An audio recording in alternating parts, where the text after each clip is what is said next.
আজকের যেটা নিয়ে বলবো সেটা হচ্ছে ডালকোফ্লেক্সের ব্যবহার। ডালকোফ্লেক্স এর মেন ব্যবহার হয় কোষ্ঠকাঠিন্যর জন্য।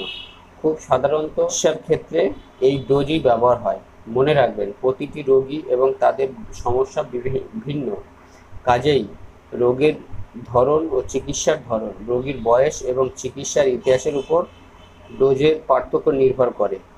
ডালকোফ্লেক্স খাবার নিয়ম: খাবার আগে খাবে মিনিমাম 5 mg, ম্যাক্সিমাম 15 mg, এর থেকে বেশি নয়।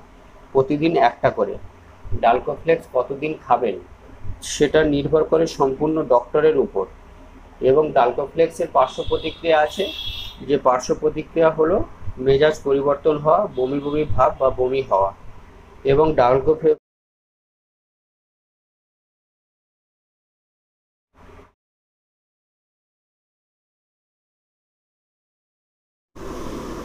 ডালকোফ্লেক্সের সতর্কবার্তা: গর্ভবতী মহিলাদের জন্য ডালকোফ্লেক্স কি নিরাপদ?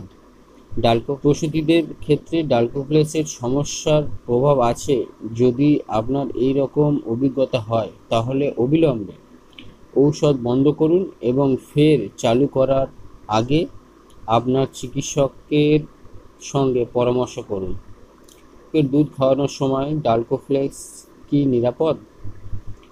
যেসব মায়েরা শিশুদের বুকের দুধ খাওয়াচ্ছেন তাদের জন্য এই ডালকোফ্লেক্স সম্পূর্ণ নিরাপদ। কিডনির পেশেন্টের ক্ষেত্রে ডালকোফ্লেক্সের ব্যবহার নিরাপদ এবং লিভারের পেশেন্টের ক্ষেত্রে ডালকোফ্লেক্সের ব্যবহারের কোনো